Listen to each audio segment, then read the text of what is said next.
Irmãos, a paz do Senhor, eu sou o pastor Anderson Silva, estamos juntos mais uma vez aqui no Instituto Teológico Missionário Ômega, na nossa segunda aula de Teologia do Novo Testamento. Na aula passada falamos sobre algumas fundamentações da teologia do Novo Testamento, falamos sobre a importância da visão bíblica e da visão teológica e tratamos sobre a visão teológica em toda a extensão do Novo Testamento. Falamos sobre aquela divisão do Novo Testamento em 4 blocos de livros, não é? E tratamos desta visão como um todo, deixando claro, sobretudo, na primeira aula, a importância da visão teológica, a importância da visão bíblica e o que é a visão teológica. Na aula de hoje, como já havíamos dito na aula passada, a nossa proposta é pensar a teologia realmente do Novo Testamento, não em cada um dos livros do Novo Testamento, mas pelo menos de forma panorâmica, nós conseguiremos ter uma visão de como o Novo Testamento trata a teologia. Vamos estudar, por exemplo, sobre a visão teológica dos evangelhos, o porquê de 4 evangelhos. Vamos estudar a teologia paulina, a teologia joanina, a teologia petrina. Faremos isso de forma sintetizada, mas nesta oportunidade da aula de hoje nós faremos isso. Portanto, sejam muito bem-vindos à nossa segunda aula de Teologia do Novo Testamento. Vamos pensar sobre a teologia do Novo Testamento nos 4 evangelhos. Primeiro, por que nós temos 4 evangelhos? Como explicar isso? Qual a necessidade? Não era necessário somente um evangelho, né? Um evangelista escrever. Outra coisa importante nós pensarmos é que existem nos evangelhos aparentes contradições. Aparentes contradições. Basta tão somente um estudo, uma análise com mais cuidado, uma análise mais detalhada, para a gente perceber que não existe nenhum paradoxo. Por exemplo, um evangelho fala que quando Jesus estava chegando em Jericó, Jesus encontrou-se com o cego Bartimeu. Em um evangelho fala que Jesus estava entrando na cidade e outro fala que Jesus estava saindo da cidade. Quem está correto? Os dois estão corretos. Havia uma Jericó velha que foi destruída lá por Josué e que não podia ser reconstruída, e havia uma Jericó nova ao lado dela. Então o escritor fala que Jesus estava entrando em Jericó, entrando na Jericó nova. Outro fala saindo de Jericó, saindo da Jericó velha. Existem relatos, por exemplo, de que Jesus curou um cego e na mesma situação fala que Jesus curou 2. É só nós compreendermos que Jesus curou. Um dos evangelistas recebeu informação, e é importante até pensarmos nisso, tirando e excetuando Mateus e o evangelista João, que foram apóstolos. Lucas não foi apóstolo de Jesus e Marcos também não.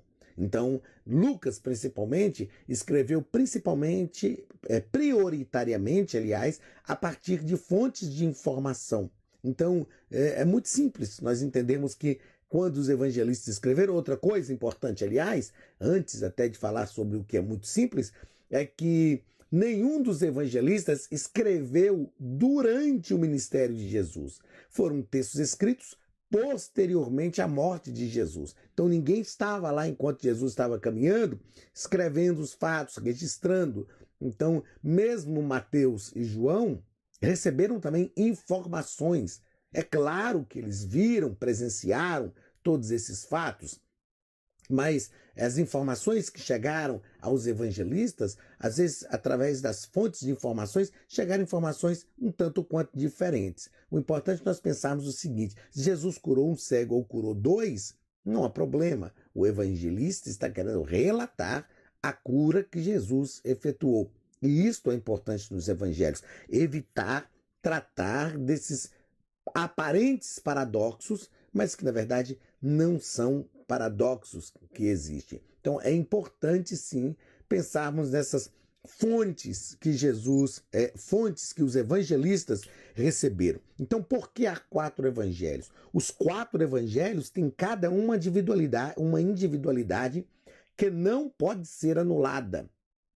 Quando nós pensamos, por exemplo, no destinatários ou nos destinatários dos evangelhos, nós vamos perceber essa individualidade e já nós tratamos sobre isso aqui. Outra coisa que está aí na nossa apostila é que nós podemos explicar a necessidade dos 4 evangelhos facilmente pelo fato de ter havido nos tempos apostólicos 4 classes representativas do povo, ou seja, os judeus, os romanos, os gregos e a igreja. E nós vamos perceber que cada um dos evangelistas escreveu para um desses destinatários especificamente. E a gente vai perceber que eles escrevem contando a mesma história, porém usando como ponto de contato aquilo que era um referencial de contato para estes destinatários. Então a gente vai tratar sobre isso. Cada um dos evangelistas escreveu para uma dessas classes, adaptando, é o que eu acabei de dizer, que está aqui na apostila, adaptando-se ao seu caráter, às suas necessidades e ideais. Então vamos perceber, primeiro, os 3 evangelhos sinópticos. O que são sinópticos? São vistos por uma mesma ótica. Então, Mateus, Marcos e Lucas são evangelhos vistos por uma mesma ótica, que se completam. Então, é preciso ler. Geralmente, quando eu vou estudar um texto dos evangelhos, eu busco nos demais escritores, nos demais evangelistas, os relatos que eles fizeram daquele mesmo momento, daquele mesmo fato. É só a gente estudar, colocar os fatos paralelos uns aos outros, que a gente vai perceber uma clareza muito maior e vai perceber que não há nenhum conflito. Mateus, por exemplo, nós já falamos na aula passada que os evangelhos, o Novo Testamento, não está escrito na ordem cronológica, está escrito numa ordem mais lógica. E nós até mostramos que o evangelho escrito por Marcos foi o primeiro evangelho a ser escrito. Mas o evangelista Mateus, o evangelho segundo o evangelista Mateus, vem à frente por causa da sua forte ligação com o Antigo Testamento. E a gente vai perceber por que essa ligação com o Antigo Testamento, justamente entendendo e estabelecendo o seu destinatário. Mateus, por exemplo. Eu vou falar no geral e depois eu vou tratando das especificidades de cada um dos evangelistas aqui. Mateus escreveu para os romanos, Mateus escreveu para os judeus, Marcos escreveu para os romanos, Lucas escreveu para os gregos e João escreveu um evangelho universal. João não tem um destinatário específico, ele escreve para a igreja de modo geral. Então nós sabemos que ao escrever para os judeus, Mateus está tendo em mente que eles esperavam pela vinda do Messias, o prometido no Velho Testamento. Mateus então escreve mostrando que Jesus é esse Messias que eles esperavam. Por exemplo, só 2 evangelistas escrevem a genealogia de Jesus. O evangelista Mateus e o evangelista Lucas. E ao escrever sobre a genealogia de Jesus, Mateus faz questão de levar a genealogia de Jesus até Davi. O que Mateus está querendo? Mostrar para os judeus que Jesus era da linhagem de Davi e por isso poderia ser recebido como rei. Por isso deveria ser aceito como Messias prometido. Marcos escreve aos romanos e Marcos escreve mostrando, aliás, escreve a este povo cujo o ideal era o poder e o serviço. Assim Marcos escreveu falando de Cristo como servo. Ele escreve aos romanos, que eram os dominadores da época. Então, para fazer esse ponto de contato, por exemplo, Marcos é literariamente o menor evangelho.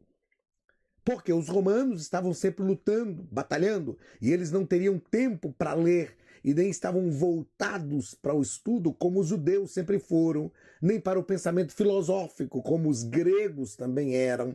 Então Marcos escreve o evangelho sucinto, e até nas parábolas que Marcos cita, ele só cita, ele é muito breve ao citá-las, né? Os fatos em Marcos são muito sintetizados, justamente para ter esse ponto de contato com os romanos. Lucas escreve aos gregos, e Lucas escreve principalmente para responder uma pergunta da filosofia grega que ecoa até hoje: quem eu sou, de onde eu vim e para onde eu vou. E como eu disse anteriormente, Lucas também faz uma genealogia de Jesus. E se você ler a genealogia que Lucas faz de Jesus, Lucas leva a genealogia de Jesus até Adão.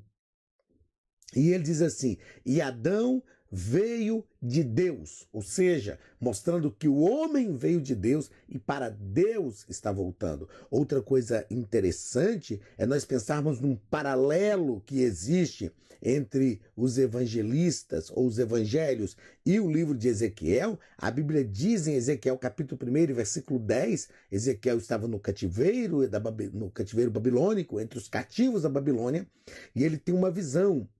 E, no geral, a gente aprende que o livro de Ezequiel está nos mostrando sobre o poder de Deus para restaurar o seu povo. E Ezequiel teve uma visão de um animal de 4 faces. A Bíblia diz que era uma face de leão, uma face de águia, uma face de touro ou de boi e uma face de homem.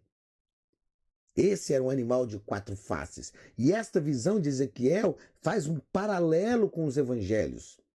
Aponta para Cristo. Face de leão, evangelista Mateus, que escreve falando de Jesus como rei, na figura do leão. Face de boi, evangelista Marcos, que escreve para os romanos, falando de Jesus como servo, então mostrando a imagem do boi. Face de águia, face de homem, aliás, evangelista Lucas, que escreve para os gregos, apresentando Jesus como o homem perfeito. Face de águia, o evangelista João, que escreve o evangelho universal, apresentando Jesus como o próprio Deus, e aí representado pela águia. Então nós temos, teologicamente, estas 4 visões dos evangelistas. Mateus, que escreve para os judeus apresentando Jesus como rei na figura do leão. Marcos, que escreve para os romanos, apresentando Jesus como servo na figura do boi. Lucas, que escreve para os gregos, apresentando Jesus como o homem perfeito na figura do homem.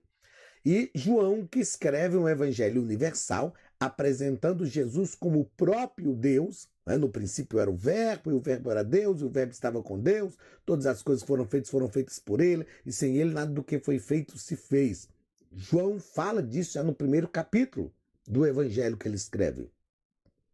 Então, esta visão de Ezequiel mostra a plenitude de Cristo, mostrando, é claro, que muito antes do advento do Messias, Ezequiel está recebendo uma revelação de Deus e ele está vendo quem era o verdadeiro libertador de Israel, ok?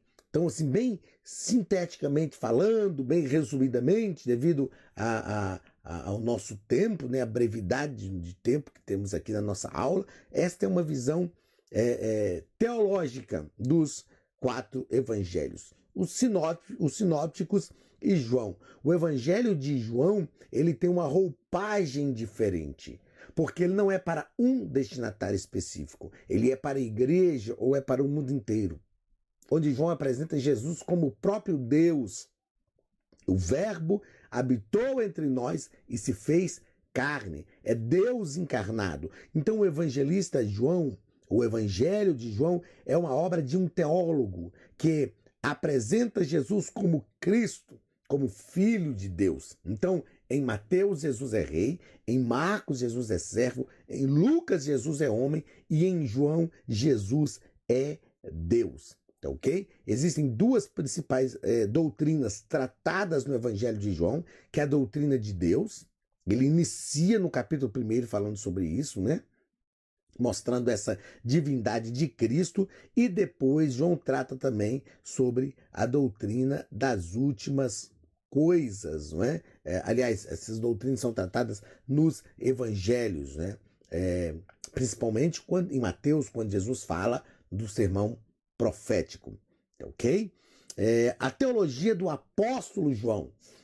Aqui nós não estamos falando só da teologia do evangelho escrito por João, mas a teologia do apóstolo João é o que nós chamamos de teologia joanina.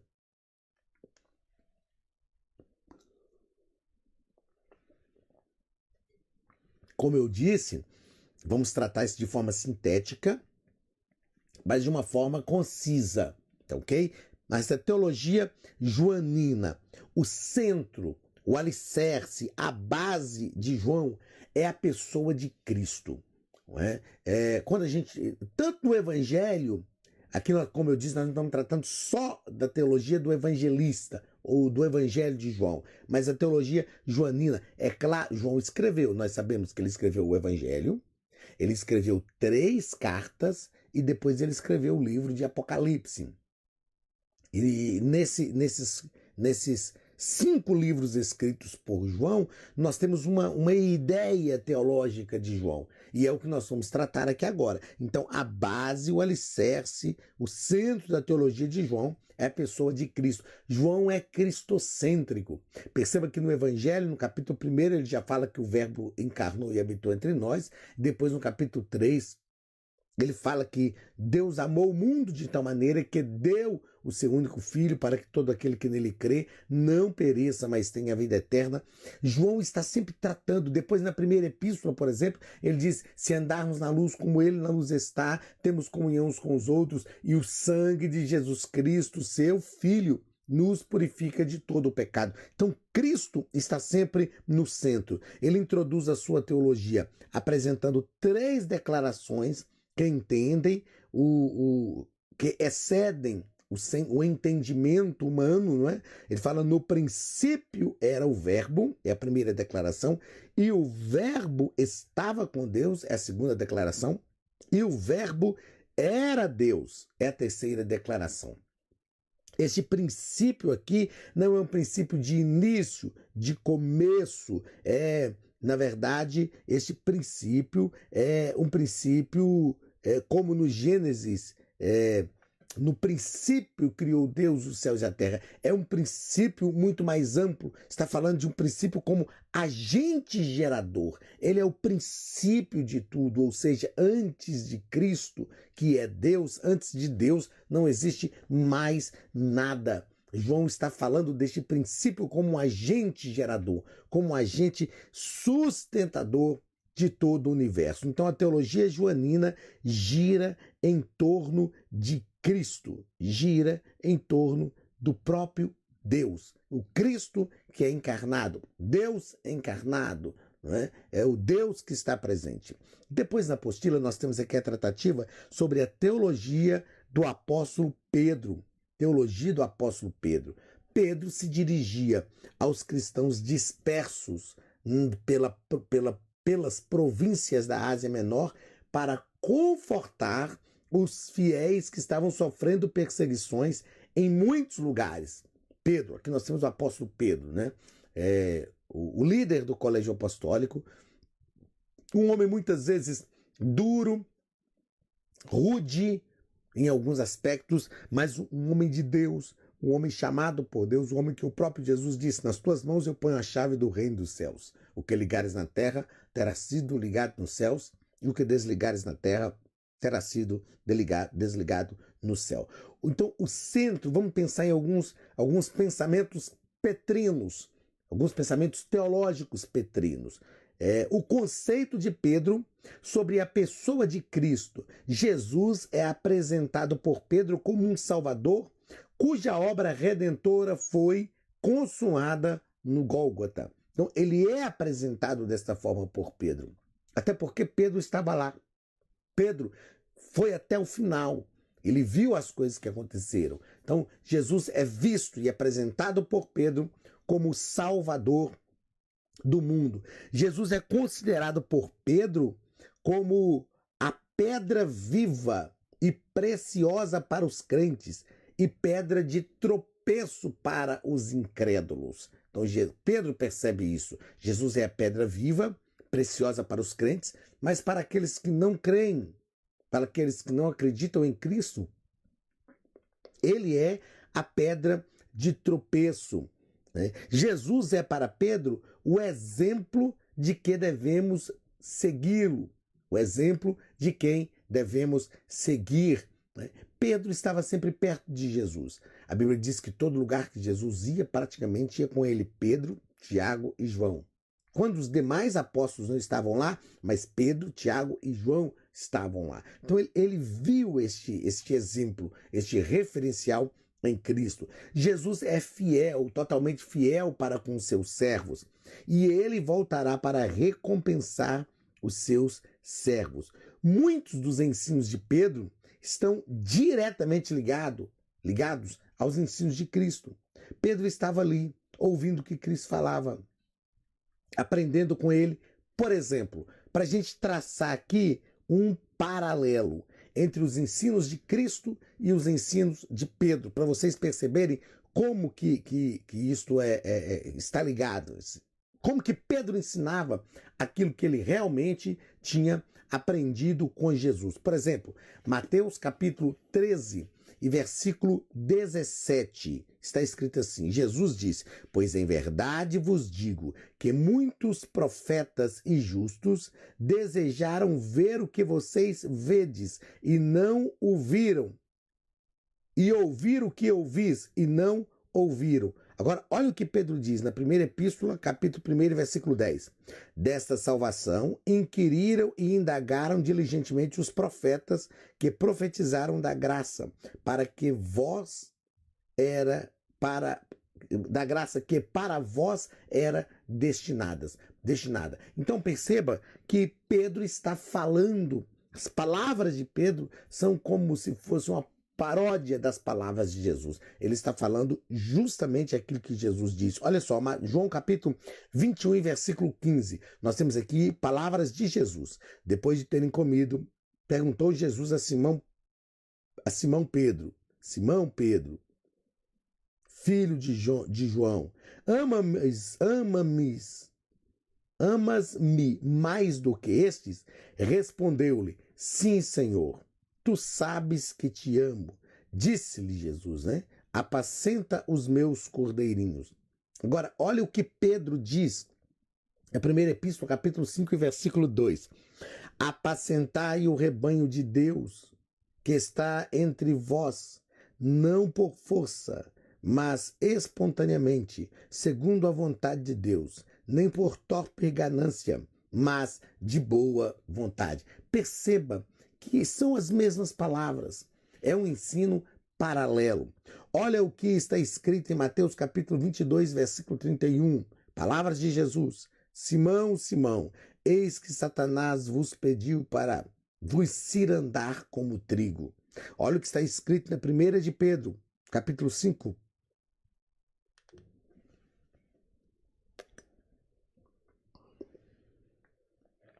Primeira de Pedro, capítulo 5 e versículo 8. Sede sóbrios, vigiai.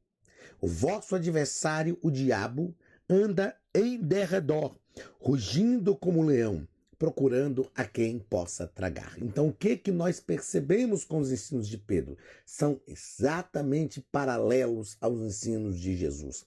Pedro está falando de algo que ele ouviu Jesus falar, que ele aprendeu com Jesus, e isso é muito importante dentro deste contexto teológico da estrutura dos escritos petrinos. Teologia do apóstolo Paulo. Quando nós pensamos no apóstolo Paulo, nós vamos perceber que ele, mais do que qualquer outro escritor, tratou de forma mais ampla, tratou de forma mais objetiva de alguns assuntos teológicos que os outros escritores não trataram. Por exemplo, o tema central de Paulo trata sobre a teologia da graça de Deus. Em todos os seus livros, em todas as suas cartas, em todos os ensinamentos de Paulo, Paulo trata sobre a graça de Deus. A graça está muito presente. E eu sempre gosto de dizer que Paulo não está falando de uma graça de forma teórica. Paulo está falando de uma graça que ele experimentou. Paulo está falando da graça de Deus porque ele sentiu, ele experimentou, ele viveu a graça de Deus. Então ele está falando de uma graça de Deus que é presente na sua própria vida. Em 1 Coríntios, ou aliás, em Efésios ele fala, porque pela graça sois salvos. Em Romanos ele fala, sendo pois justificados gratuitamente pela sua graça. Em 1 Coríntios ele fala, pela graça de Deus que sou o que sou. Em Efésios ele fala, para mim, o mínimo de todos os santos, me foi dada esta graça de anunciar aos gentios as riquezas inescrutáveis de Cristo. Então, a graça de Deus, a teologia da graça, está sempre muito presente nos escritos paulinos. Paulo apresenta a graça como uma atitude de Deus para com o homem, e não uma atitude nossa para com Deus. Infelizmente, tem pessoas que acham que a graça é uma atitude nossa para com Deus. Ou seja, a graça de Deus nos alcançou e aí nós é que somos responsáveis por todas as atitudes que são geradas pela graça. Não, a graça é a atitude de Deus para conosco. Paulo fala ainda na sua teologia sobre o homem, e ele enfatiza o estado completo do ser humano. Principalmente quando ele trata do pecado, a gente já fala aqui, mas Paulo trata do ser humano na sua integralidade, corpo, alma e espírito. Ele sempre está tratando do ser humano, do homem, nesta integralidade, corpo, alma e espírito. Paulo deixa isso muito claro, não é? Essa integralidade do ser humano. Sobre o pecado, o que Paulo trata sobre o pecado? Paulo trata o pecado com severidade. Paulo trata o pecado com muita verdade. Paulo trata o pecado de forma bem enfática. Para Paulo, o pecado é uma realidade representada como herança de Adão. Aliás, Paulo fala que todos pecaram e por isso todos foram destituídos da graça de Deus. Paulo fala que como por um homem entrou o pecado no mundo, Romanos capítulo 5, versículo 12, por um homem também entrou a salvação. Paulo fala sobre o pecado como herança de Adão. Né? Ele deixa isso claro, deixando clara a ação do pecado, a ação degradante do pecado na vida do homem. Ele diz que em Romanos capítulo 8, que toda a criação sofre por causa do pecado.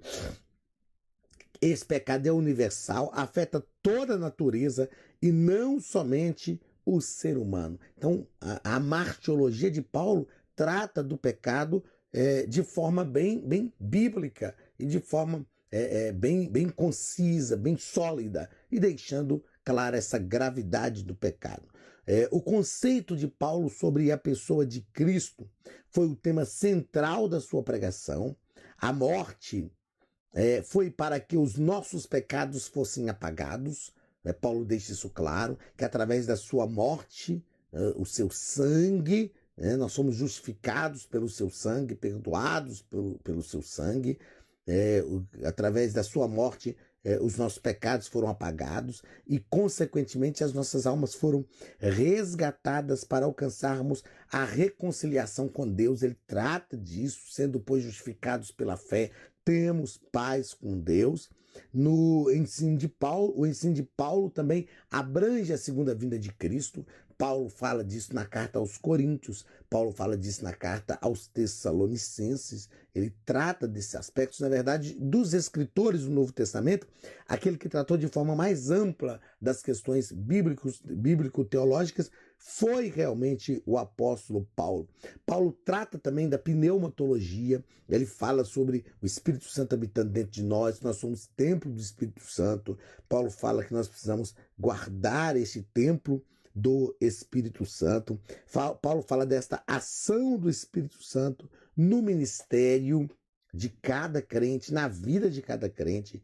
Paulo fala sobre a santificação também, Então veja que ele abrange a teologia da graça, a teologia do pecado, a cristologia, a soteriologia, como falamos na aula passada, na carta aos Romanos. Aqui ele está falando da pneumatologia.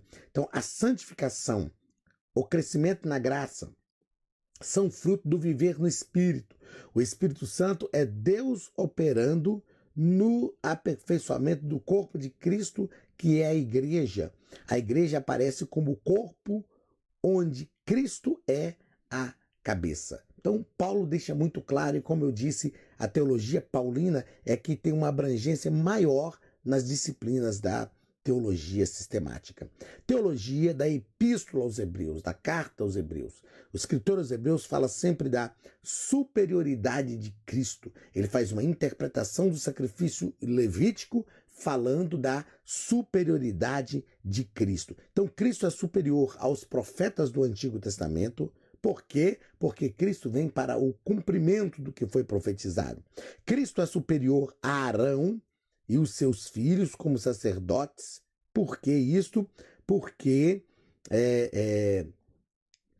o ofício de Cristo é perfeito. E o escritor aos Hebreus deixa claro que os sacerdotes ofereciam sacrifícios por si mesmo e pela sua família, por causa dos seus próprios pecados. Cristo não. Cristo ofereceu-se a si mesmo como sacrifício. Nós temos aqui alguns itens frisados da superioridade de Cristo sobre Arão, sobre o sacerdócio araônico, né? O sumo sacerdócio da linhagem de Arão. Primeiro, Cristo se tornou sacerdote em virtude de um juramento divino, mas não assim como os aronitas, ou seja, não foi um juramento com a tribo de Levi. Não é simplesmente os filhos de Arão que se tornam sumo sacerdote. Que ele se tornou sumo sacerdote por causa da escolha direta do próprio Deus, não da linha genealógica de Arão.